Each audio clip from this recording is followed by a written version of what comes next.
El sufrimiento. ¿Quiénes sufren? Toda persona que está en este planeta, todos pasamos por el sufrimiento. Todos hemos pasado, todos estamos pasando, todos vamos a pasar, todos vamos a perder algo, todos vamos a pasar por diferentes situaciones, todos. Y si no las ha pasado, va a pasarlas. Y no solamente el resto de las personas que están afuera, todos los que están acá, todos. Y nos vemos unos a otros y dice mi esposa, uno sabe la procesión que lleva cada persona por dentro, ¿cierto?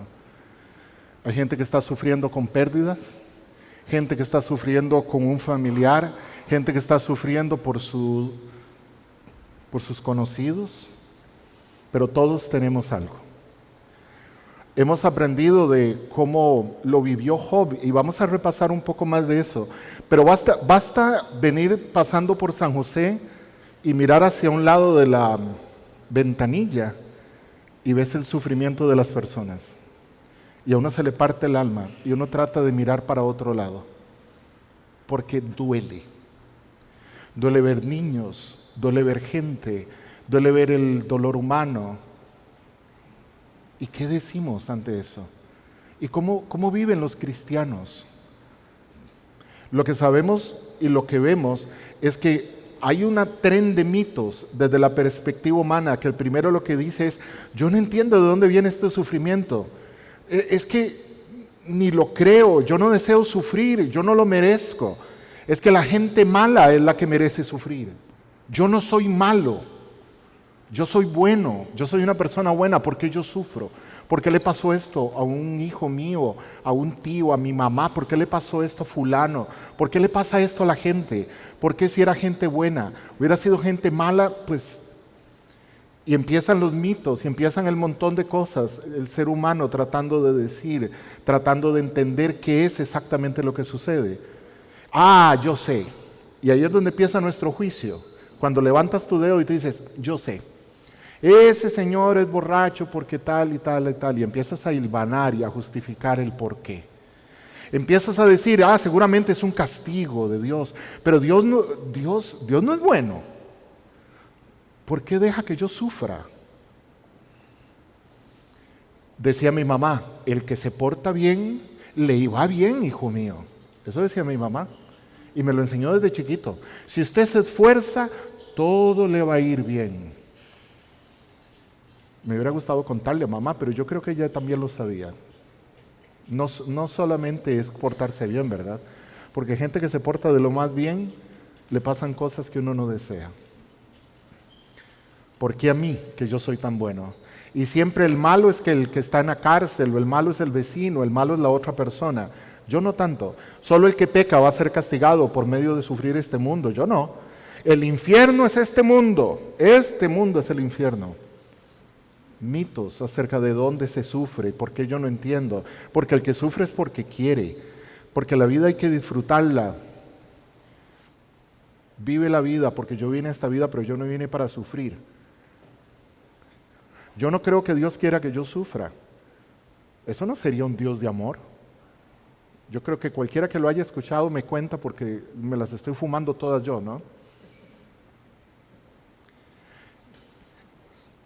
Los amigos de Job, Elifaz, cuando leemos acerca de los amigos que hablaron con Job, en realidad ninguna de las cosas que ellos dijeron era mala teología. En otras palabras, ellos no dijeron nada que era incorrecto. Lo que decían era correcto. Solamente que aquí hay una lección importante para aprender. Y la lección interesante para aprender acá es que lo que ellos decían no sabía lo que estaba detrás. Ellos no sabían lo que estaba sucediendo en el cielo o el permiso que Dios le había dado a Satanás de tocar a Job. Entonces, él le dice en Job 4:7, dice, piensa ahora, ¿qué inocente se pierde? ¿Dónde los rectos son destruidos? Yo he visto que quienes cultivan iniquidad y siembran injuria, eso mismo cosechan. Perecen por el aliento de Dios, por el soplo de su ira son consumidos.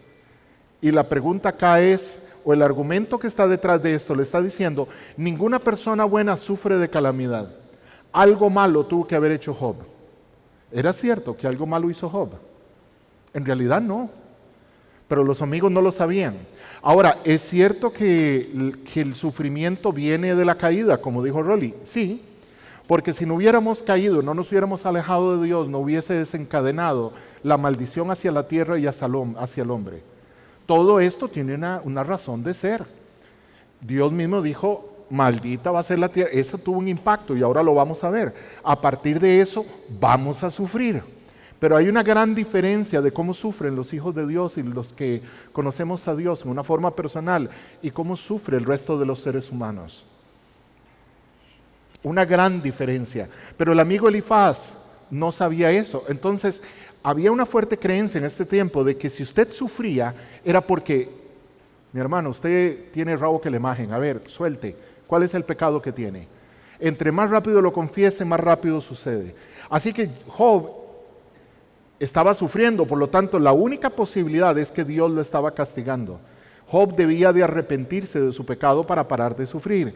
Y entonces en Job 5 dice, bienaventurado es el hombre a quien Dios corrige. Por tanto, no menosprecies la reprensión del Todopoderoso. Job, te están reprendiendo. Tú estás siendo reprendido, porque Él es quien hace la herida, pero Él es el que la venda, Él golpea, pero sus manos curan. Están aconsejándole a Job, arrepiéntase. Y Job no halla, porque él dice, vamos, yo todo lo he puesto delante de Dios. O sea, no es que Job no había pecado, no es que no era pecador, pero él tenía un corazón dedicado a Dios, absolutamente dedicado a Dios. Y él había puesto delante de Dios. Entonces él decía, pero ¿qué no he puesto delante de Dios? Y ese era el argumento que tenía. Sus otros dos amigos, Bildad y Zoad, le decían, respondió Bildad el suita y dijo, ¿hasta cuándo hablarás tales cosas y las palabras de tu boca serán como un viento impetuoso? ¿Acaso torcerá Dios el derecho, pervertirá el Todopoderoso la justicia? Si tus hijos pecaron contra Él, Él les hizo cargar con su pecado. Y si tú desde temprano buscas a Dios y ruegas al Todopoderoso, si eres puro y recto, ciertamente Él velará por ti y hará prosperar la morada de tu justicia. ¿Hay alguna cosa que le están diciendo que no es correcta? En realidad no. Lo que le están diciendo es correcto. En otras palabras, claro que sí, Dios va a hacer resplandecer su justicia si uno se arrepiente. Claro, todo lo que dicen es correcto, pero no saben el trasfondo que está atrás. El trasfondo que está atrás es que Dios permitió a Satanás tocar a Job. Y lo permitió por una razón. ¿Cuál es la razón? Vamos a darnos cuenta más adelante de que cuando Dios finalmente contesta a Job, no le va a responder el por qué. Va a responderlo de una forma muy increíble. Pero Dios tiene un propósito. Y solamente me voy a ir hacia atrás un minuto para mostrarles algo y regreso rápidamente. Ven acá en el final del versículo 1, 20, 23 que dicen, todo esto no pecó Dios ni atribuyó a Dios despropósito alguno. Todo tiene un propósito en manos de Dios. Todo. ¿Por qué? Porque si Él es soberano y Él es todopoderoso, no hay nada que no tenga un propósito. Todo tiene un propósito. A Dios no se le escapan las cosas de la mano y dice, caray, se me enfermó fulano. Qué pena. Ay, se me murió sutano, no se me debió haber muerto. Ay, le pasó tal cosa a sutano, eso yo no lo sabía. Eso no pasa en un Dios que es todopoderoso. Dios todopoderoso, todo tiene un propósito. El propósito de Dios, que lo vamos a ver más adelante también, pero el propósito de Dios siempre, siempre tiene que ver con su gloria, con su honra y lo que Dios cree que es, y es así, lo que es perfecto y justo delante de Dios. ¿Y qué nos toca a nosotros los seres humanos? Confiar absolutamente. Nosotros los cristianos, los hijos de Dios, confiamos absolutamente que pase lo que pase, está en el control y en el propósito que Dios quiere. Porque de su mano nada escapa. ¿Cómo te atreves a clamar a Dios para tus sufrimientos si es que lo mereces? Es parte del argumento. Si querés recuperar tu vida, limpiate, volvé a Dios y Él te prosperará. no sabían lo que estaba pasando tras bambalinas.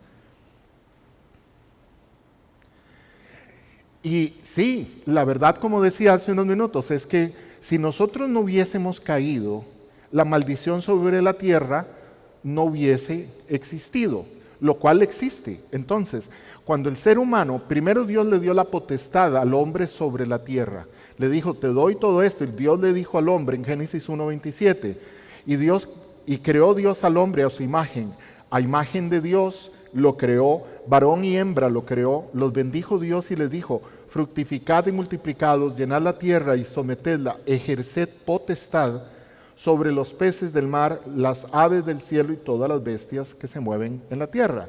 Dios le dio la potestad al hombre sobre la tierra. Pero luego en Lucas 4:6 dice, y le llevó el diablo a un monte, a alto monte, y le mostró, estamos hablando de cuando Jesús fue tentado, y le mostró en un momento todos los reinos de la tierra, y le dijo al diablo, y le dijo el diablo, a ti te daré toda esta potestad. Suave. Le está diciendo a Jesús que le va a dar potestad. ¿Quién tenía la potestad sobre la tierra? El diablo. Y lo vieron en un versículo que leyó Rolly. El diablo tiene potestad sobre la tierra. ¿Por qué? Porque le fue entregada a él. ¿Cuándo le fue entregada?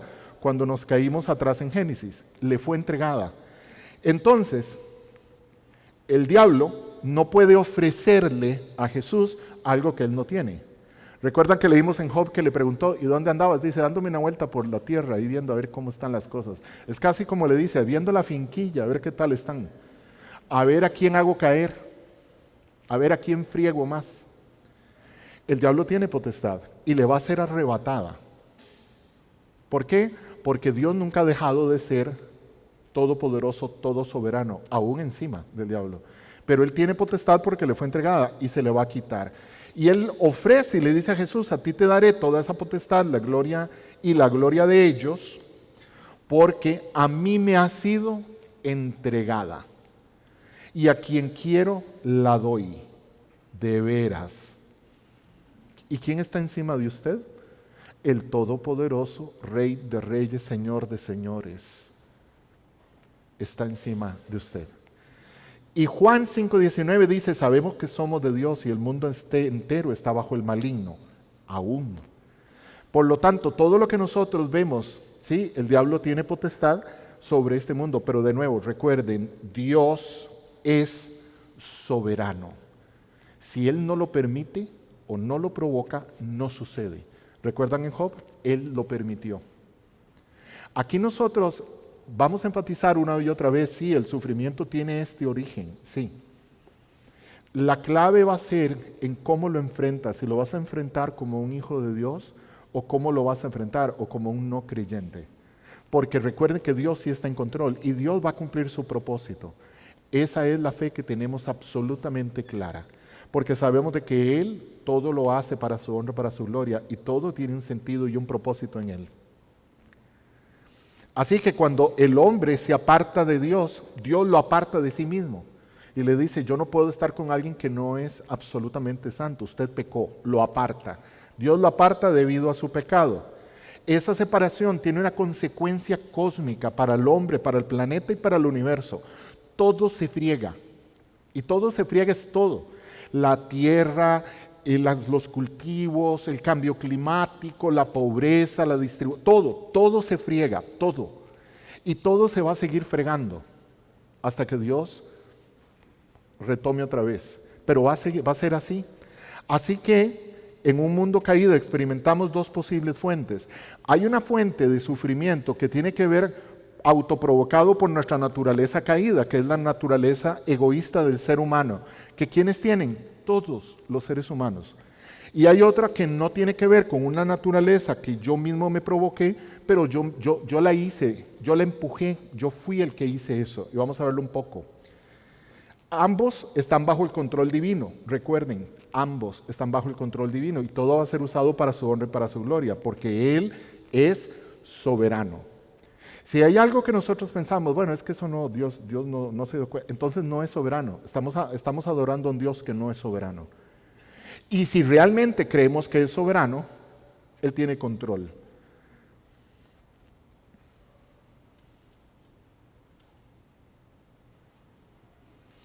El sufrimiento que es autoprovocado, en Santiago 1, 14, 16 dice, la tentación viene de nuestros propios deseos, los cuales nos seducen y nos arrastran. Nuevamente, ahí están los autoprovocados, porque de esos deseos, dice en Santiago, nacen los actos pecaminosos y el pecado. Cuando se deja crecer, da luz a la muerte.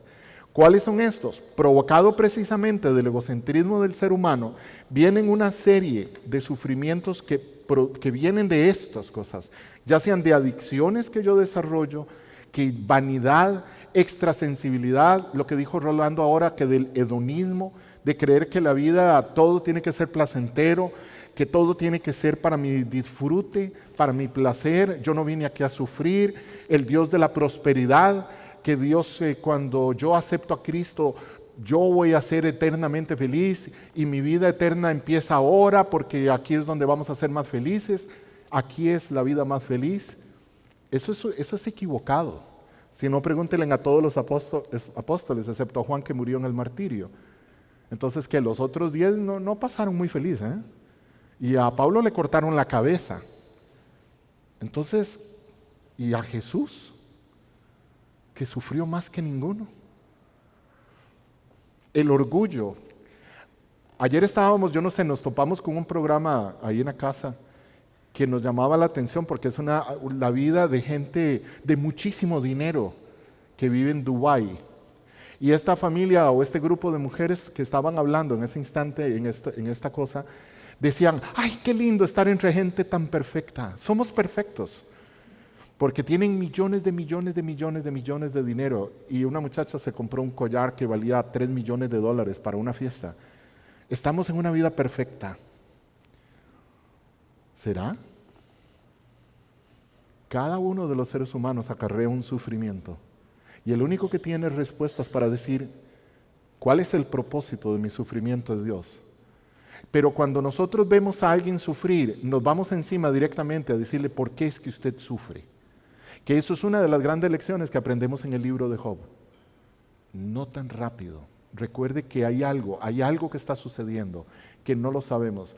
Estaba escuchando al teólogo R.C. Sproul, que él hablaba de septiembre 11, y él decía, en la época que pasó lo de septiembre 11, montones de cristianos salieron a hablar y dijeron, esto es el castigo de Dios sobre Estados Unidos por haber sido una nación tan idólatra, tan esto, tan aquello. R.C. Sproul decía, yo no sé si Dios está castigando a los Estados Unidos. No lo sé. Y voy a decir mi punto de vista, sinceramente, no lo sé.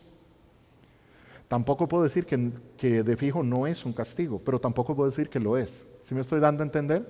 En otras palabras, ¿será Dios dándole un castigo? No lo sé. ¿Será que Dios no lo está haciendo? No lo sé. Por lo tanto, la mejor posición acá es entender que lo que esté sucediendo, Dios tiene un propósito, pero yo no sé, yo no lo sé. Entonces, como los amigos de Job se fueron a decirle, es que vos sos pecador, deja de hacer eso. Es mejor prudencia, guarde silencio, porque uno no sabe qué es lo que Dios tiene. Era mejor, porque luego lo vamos a ver también que Dios va a decirle que no le agradó lo que dijeron sus amigos. Entonces Job va a orar por ellos. Era mejor guardar silencio y quedar calladito.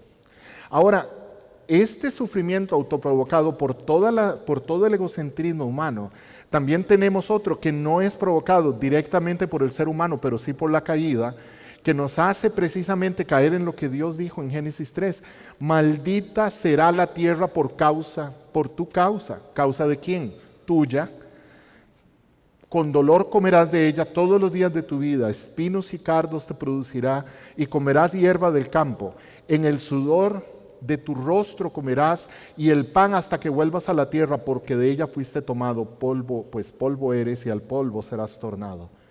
Entonces pasamos por la calle y vemos disfunción familiar, pobreza, crisis económica, injusticias, enfermedades, pérdida de trabajo.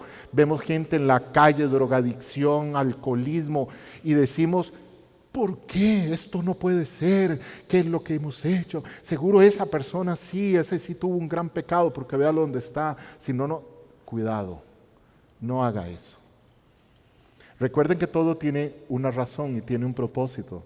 Y recuerden los amigos de Job, es mejor entender el por qué vienen las cosas, pero no juzgue o no determine, sino entienda que Dios está permitiendo, provocando o permitiendo que sucedan las cosas, pero Él tiene un propósito.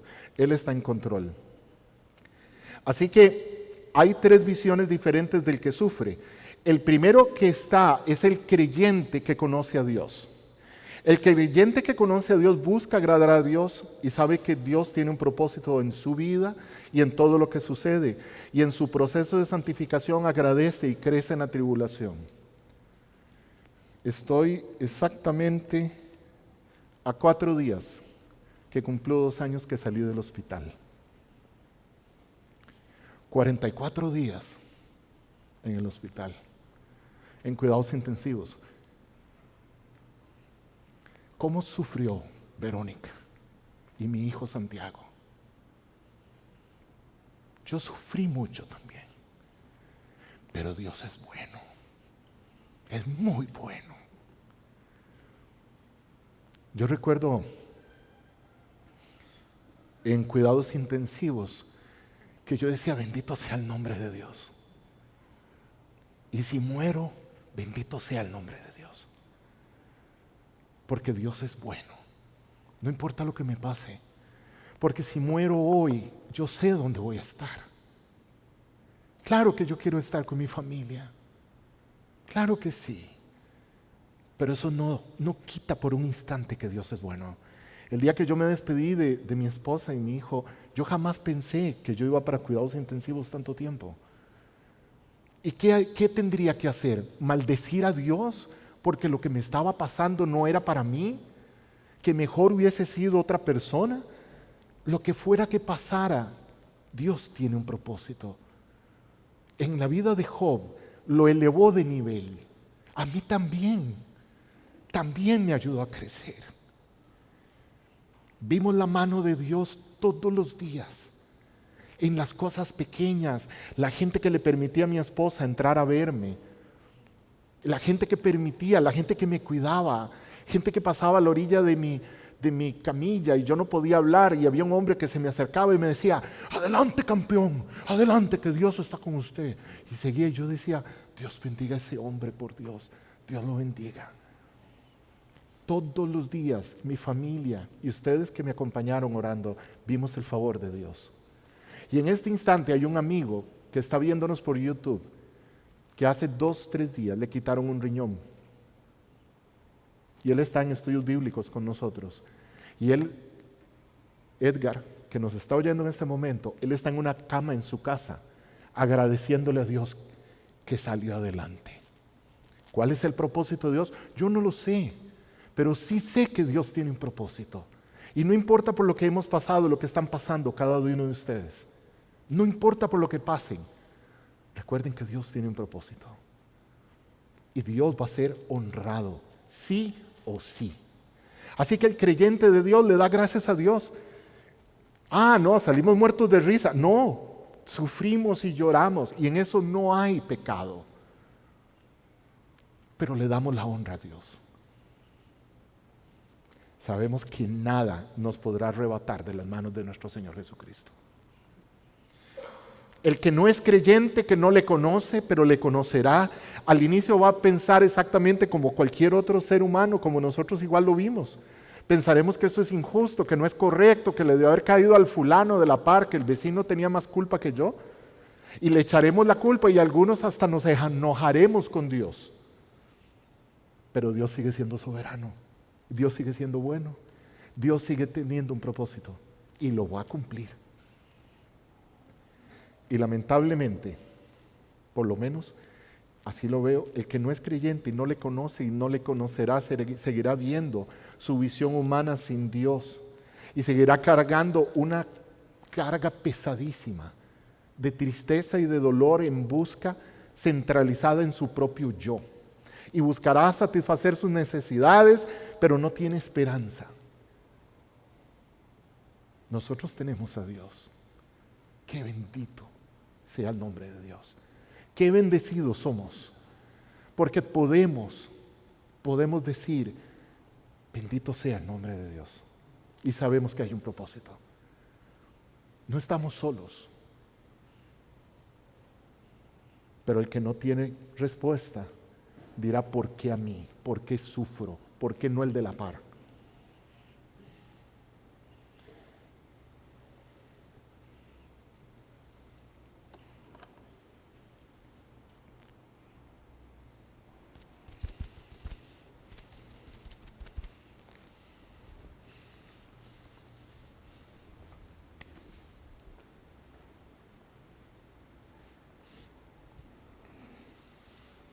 Yo no sé cómo voy a hablar después de eso. Háganme un favor, démosle un aplauso a don Mau.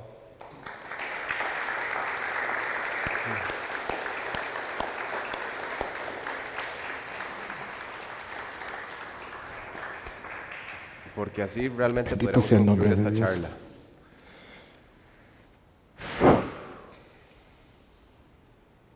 ¿Ustedes se imaginan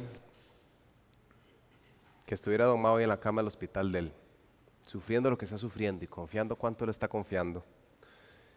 Y que llegue alguien, o algunos, amigos, entre comillas, y le digan, ese sufrimiento que vos tenés ahorita y toda tu familia está teniendo es porque algo hiciste. ¿Ustedes se imaginan eso? ¿O se imaginan que mi mamá esté en el hospital semanas y llega alguien y le diga, ¿sabe por qué? Es porque usted tomó decisiones de vida que no eran. Y ahora vea dónde está.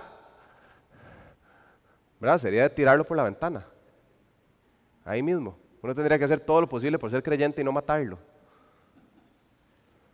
Entonces vamos a ver cómo le responde Job a sus amigos. ¿Verdad? A quienes osan sentarse en el trono de Dios y juzgar a Job pensando que ellos saben el porqué de todo. Pensando que a puro razonamiento de ellos le van a llegar. Y es una respuesta a los amigos. Y vean, es una respuesta también a nosotros, porque nosotros hacemos esto mucho. Nosotros muchas veces tomamos el sufrimiento a alguien y pensamos que le podemos dar una lección, como si tuviéramos la potestad del Espíritu Santo o de Dios sentarnos en el trono y emitir un juicio. Entonces, esta regañada, porque no hay de otra, se van a llevar los amigos de Job y nos la vamos a llevar nosotros también. Porque estos más leyeron un par de salmos y ahora son psicólogos. O pasaron por 2 estudios bíblicos de unánimes y ahora los más son teólogos. Ya saben exactamente por qué suceden todas las cosas y ahora vienen a juzgar la vida de un santo por el simple hecho que yo le doy un par de cosas, lo que le está pasando a él no me está pasando a mí, yo creo que yo me estoy portando bien, entonces como yo me estoy portando bien y mi vida está bien, si él se está portando mal, si su vida no está bien, significa que él está haciendo algo que está mal. Entonces imagínense la furia de Job y la furia del Señor también. Voy leyendo, dice, muchas veces he oído cosas como estas. O sea, esta no es la primera vez que yo escucho algo de esto. Les está hablando a los amigos. Consoladores molestos sois todos vosotros. O sea, son una molestia. O sea, tal vez me pica todo el cuerpo, pero ustedes ahora me pican más. Ya se me olvidó la picazón que tengo por el simple hecho de tener que soportar las idioteces que ustedes me están diciendo en este momento. ¿Tendrán fin las palabras vacías? O sea, llegará algún momento donde ustedes puedan decir algo que no sea real. ¿Qué es lo que te anima a responder? Después dice Job, también, Job que era recto, justo, temeroso, ¿verdad? También yo podría hablar como vosotros, yo podría hacer lo mismo, maes. Yo podría sentarme en el mismo lugar donde ustedes están y decirles todo lo que está mal con sus vidas. Si vuestra alma estuviera en el lugar de la mía, yo podría hacer exactamente lo mismo, porque cabeza no me falta, dice Job. Yo podría hilvanar contra vosotros palabras y sobre vosotros mover la cabeza. Yo podría juzgarlos, si yo quisiera. Pero yo los alentaría con mis palabras y el consuelo de mis labios calmaría vuestro dolor. O sea, la diferencia entre ustedes, ¿verdad? Supuestos amigos y yo, es que yo ni siquiera estaría tratando de contestarles a ustedes por qué sufren. Yo estaría con ustedes sufriendo. Yo estaría a la par de ustedes. Yo estaría ahí en el hueco donde ustedes están, porque es exactamente lo que yo necesito en este momento, alguien que esté en el hueco conmigo. Yo necesito que no necesito que me dé una respuesta académica de por qué sufre la gente. Yo sé que caímos. Yo sé que pecamos. Pero eso no calma el dolor. Dice, pero en mí, aunque yo hable, el dolor no cesa. O sea, díganme todo lo que ustedes quieran decir, denme todas las razones, que el dolor duele igual. Y aunque deje de hablar, no se aparta de mí, porque ahora Él me ha fatigado y ha asolado toda mi compañía. Aquí está hablando de Dios, está diciendo, no solo Dios me quitó todo, sino que ahora ni siquiera tengo amigos que me puedan ayudar en esto, porque ustedes no son mis amigos. Qué pesado, ¿verdad? Y después sigue. Dice, vosotros ciertamente sois fraguadores de mentira. O sea, ustedes todo lo que lo construyen a base de mentiras. Aunque sea gigantesco, la fragua es de mentira. Todos vosotros sois médicos inútiles. O sea, alzan una edificación usando mentiras como su base y creen que ustedes, con lo que ustedes están diciendo, me están curando y más bien es veneno lo que me están dando. Ojalá, y eso yo debería decírmelo de vez en cuando, ojalá os callarais por completo, pues así demostraríais sabiduría. O sea, ustedes hablan tanto de ser sabios y decir por qué es, quieren ser tan sabios como dicen ser, cállense, porque ustedes no tienen idea. Escuchad ahora mi razonamiento, estad atentos a los argumentos de mis labios, o sea, escúchenme. ¿Hablaréis iniquidad por defender a Dios? O sea, ¿ustedes creen que Dios necesita que ustedes lo defiendan? ¿Ustedes creen que Dios necesita que ustedes inventen una historia para que Dios no quede como el que los afligió? ¿Ustedes creen que a Dios le importa que la gente sepa que Él causa la llaga y Él la cura? Y ustedes, con tal de echarle la culpa a otra persona y con tal de proyectar la imagen de un Dios que no existen, ustedes mienten. Y ustedes hablan iniquidad, o sea, mienten acerca de Dios. Y eso lo hacemos nosotros un montón con tal de no decirle a la gente y proclamar a la gente el Dios que tenemos. Porque nosotros decimos, el Dios que tenemos puede ser muy ofensivo. El Dios que tenemos es muy confrontativo. Entonces yo necesito meterle un poquito de mi cabeza y un poquito de mi sabiduría, porque así como Dios es, la gente no va a entender. Igual con el sufrimiento. ¿Verdad? Como cuando la gente dice, Dios quiere que te salves. Dios quiere que te salves. Él hace todo lo que puede. Te manda gente. Pero al final del día depende de vos. Con tal de no hacer a Dios soberano, con tal de no decir que Dios condena, no, Dios te quiere salvo, pero Él hace todo lo que puede, nada más no puede, necesita que lo ayudes. Y Job, vos no estás ayudando. Entonces Job le está diciendo, mentirosos, porque eso, ustedes no se están dando cuenta, pero ustedes están blasfemando el nombre de Dios, con lo que ustedes están diciendo. O sea, cambiarás, y ahora, serán parciales con las personas para favorecerlos. O sea, ustedes van a cambiar el relato dependiendo de la persona para que pueda entrar dentro de su narrativa. ¿Verdad? Puede ser que él tuvo esto y aquel tuvo eso, entonces yo voy a ver cómo hago para cambiar todas las cosas para que yo tenga razón al final del día. Lucharéis vosotros en defensa de Dios, o sea, ustedes son los justicieros de Dios, ustedes creen que Dios los necesita. Y ustedes son los voceros oficiales que van a ir a decirme a mí cuáles son los propósitos de Dios. O sea, Dios solito suena muy concho si ustedes no lo ayudan. Pesado. Y esto viene de alguien que está sufriendo mucho. Bueno sería que Él os examinara. O sea, que ojalá Dios los examinara a ustedes, ¿verdad? A Bildad, a Zoaz y los otros dos se me olvidan. Como ustedes me están examinando a mí. Con ese escrutinio que están viendo ustedes en mi vida, ojalá Dios los viera con ese exacto escrutinio. Ustedes se van a burlar de Él como quien se burla de un hombre. Él sin duda os reprochará si solapadamente sois parciales con otras personas. O sea, a Dios no le gusta para nada lo que ustedes están haciendo. Aunque ustedes no se percaten, ustedes están manchando su santo nombre. De cierto su majestad os habría de espantar, su pavor habría de caer sobre vosotros. O sea, si ustedes supieran del Dios del cual ustedes están hablando, ustedes no tendrían, o sea, jamás dirían lo que están diciendo. ¿Por qué? Porque lo hacen ver como un juez, nada más. Es que es el problema de las mentiras. Las mejores mentiras son verdades a medias. Que así es como Satanás también opera. Agarra un versiculillo de la Biblia, lo aísla del resto y lo tira como si fuera lo único que hay. Porque lo que hacen ellos es decir verdades a medias. Entonces Dios solo queda como un juez. O Dios solo queda como un manipulador. ¿Verdad? Yo solo te doy bien si me das bien. Si no me das bien no te doy nada. Imagínense tener un amigo así uno. Alguien que solo da cuando le dan. O sea, es un ser totalmente condicional, según los amigos. Es capaz de amar solo cuando uno se porta bien. ¿Ustedes se imaginan un padre que solo ama a su hijo cuando se porte bien? Y cuando se porta mal le tira todas las calamidades de esta vida y le vuelve su rostro.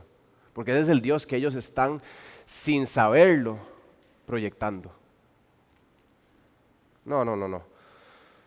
Y después dice, vuestras máximas, o sea, los pilares donde ustedes basan su filosofía, son refranes de ceniza. O sea, sus dichos, sus palabras altas, son refranes de ceniza. Bueno, entonces, ¿oyeron eso? Estoicos, o epicurianos, o hedonistas, refranes de ceniza es lo que tienen. Palabras vacías que no sanan a nadie, no mejoran nada y hacen ver a Dios como alguien que no es. Y después dice, y vuestros baluartes son baluartes de lodo, baluartes son fortalezas. O sea, ustedes están haciendo una fortaleza de tierra mojada. ¿Contra qué defiende eso? Cuando venga una tormenta, ¿contra qué defiende eso que ustedes están diciendo? Nada, se los lleva abajo. Es como tener los pies plantados en el aire. ¿Verdad? ¿Qué es eso? Su sabiduría, sus principios son polvo. Sus fortalezas son barro húmedo. ¿Esta basura de qué me protege? ¿Da la sabiduría humana vida? Todo lo que uno lee por todo lado, saliendo de pensamientos humanos, eso es lo que da vida, eso es lo que nos ayuda, eso es lo que Dios nos da a nosotros. No, por supuesto que no. Bien dijo Pablo cuando dijo, cuando escribió en 1 Corintios, ¿a dónde está el sabio? ¿A dónde está el escriba? O sea, ¿dónde están las mentes brillantes de este mundo? ¿Dónde está el que sabe discutir en este siglo? ¿No ha hecho Dios que la sabiduría de este mundo sea necedad? O sea, ¿no ha probado Dios 1, 2, 3, 4, 1,000,000 de veces que todo lo que a nosotros se nos ocurra termina siendo ceniza y lodo a la par de solo una sílaba que Él diga? Porque la necedad de Dios es más sabia que los hombres y la debilidad de Dios más fuerte que los hombres. Está agarrando toda la sabiduría humana, toda la creyencería, todas las filosofías, está abriendo el basurero y las está tirando todas ahí. Lo que está diciendo Job es: agarren todos sus libros, boten en la basura y solo denme este. Porque si yo quiero aprender a sufrir en esta vida, denme esto. No me den sus opiniones, no me den eruditos, no me den cursos, denme la palabra de Dios. Porque yo sé que Él sabe por lo que estoy pasando y usted no tiene la más mínima idea. Escuchadme, yo hablaré, que venga después lo que venga. Y aquí Job está perdiendo la paciencia, además.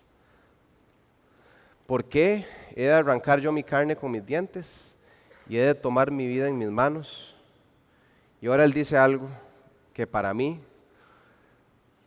es lo más lindo que dice Job en todo este relato. Dice: aunque él me mate, en él esperaré. Se parece mucho a lo que dijo Mau ahorita, ¿verdad? Dios, si me matas igual sos bueno. Igual si me llevas sos bueno, si me quitas una pierna sos bueno. Haga lo que Él haga, yo voy a esperar en Él. Yo voy a confiar en Él, que es lo que está diciendo. Yo conozco a mi Dios porque yo soy su hijo. Y yo sé que Él ama a su hijo. Él me ama. y aunque Él me mate, voy a seguir confiando en Él.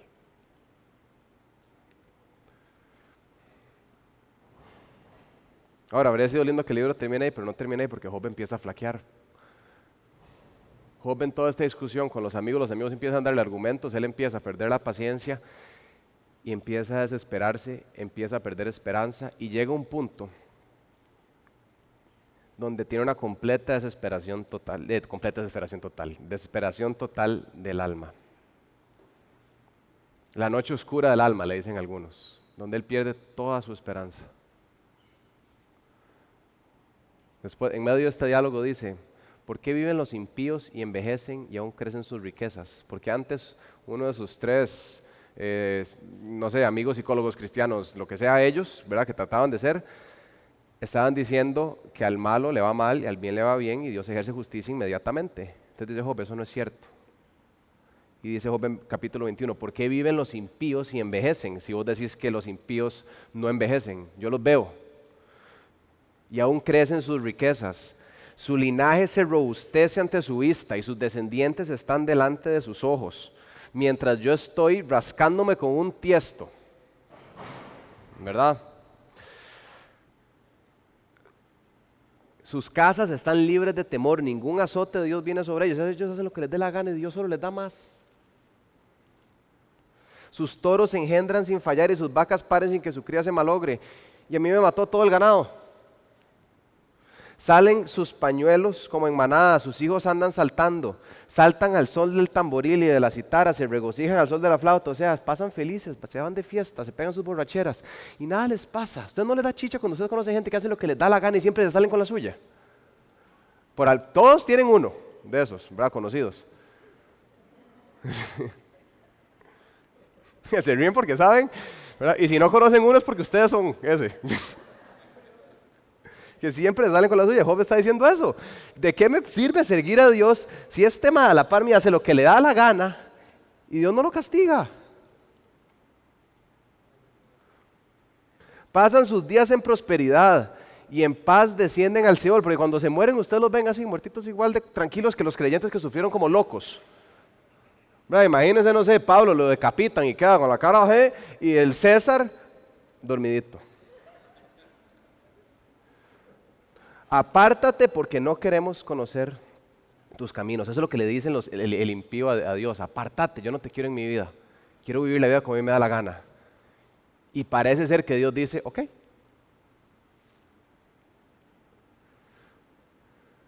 ¿Qué está diciendo Job? Aquí no hay justicia. Es esta desesperación. No sé si ustedes han leído los Salmos. Nosotros en Unánimes Oeste estamos leyendo los Salmos y entre más leemos los Salmos, más uno ve la desesperación del creyente cuando dice el impío prospera. Dios, ¿a dónde estás? Job está diciendo lo mismo. Job está diciendo que el que siembra cosecha es mentira. Está perdiendo toda la esperanza. Después dice Job, hoy también hablaré con amargura, porque es más grave mi llaga que mi gemido. O sea, no me alcanza el grito para expresar lo que esto me duele. Es más grande mi llaga que mi gemido. ¿Verdad? Cuando yo me enfermo, casi siempre es más grande mi gemido que mi llaga. Pero en caso de él es más grande su llaga que su gemido. Quien me quiera dar el saber dónde hallar a Dios, yo iría hasta su morada. O sea, si alguien me lo permite, yo me voy a ir caminando y voy a subir esas escaleras al cielo, voy a meterme en el palacio de Dios. Voy a decir a los 4 seres vivientes, a los 24 ancianos, con permiso, porque vino Job y necesita explicaciones de lo que está pasando. Y llenaría mi boca de argumentos. O sea, yo llegaría donde Dios y le diría, Dios, yo hice esto, y vos me diste esto y esto. Necesito explicaciones, porque ya no lo soporto. Yo sabría lo que Él me respondiese y entendería lo que me dijera. Ya con solo que Él me responda, yo voy a estar tranquilo. Pero necesito explicaciones.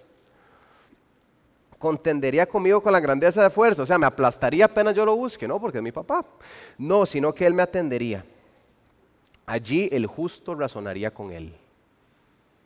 Entonces ya ven que Job está un poquito más desafiante. Ya no está, confío en Dios y lo que sea que pase. No, necesito explicaciones, Dios me debe una explicación.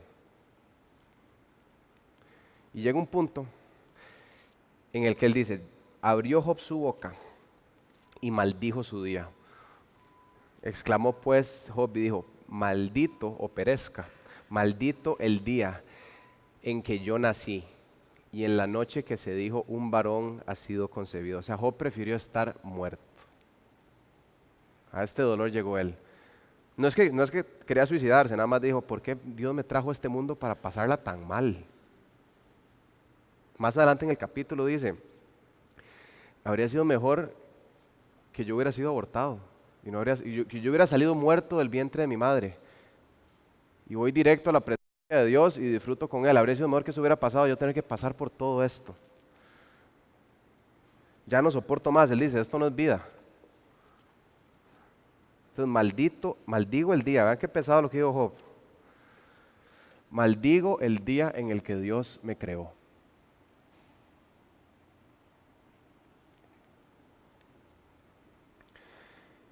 Vamos a ver qué dice Dios después de eso.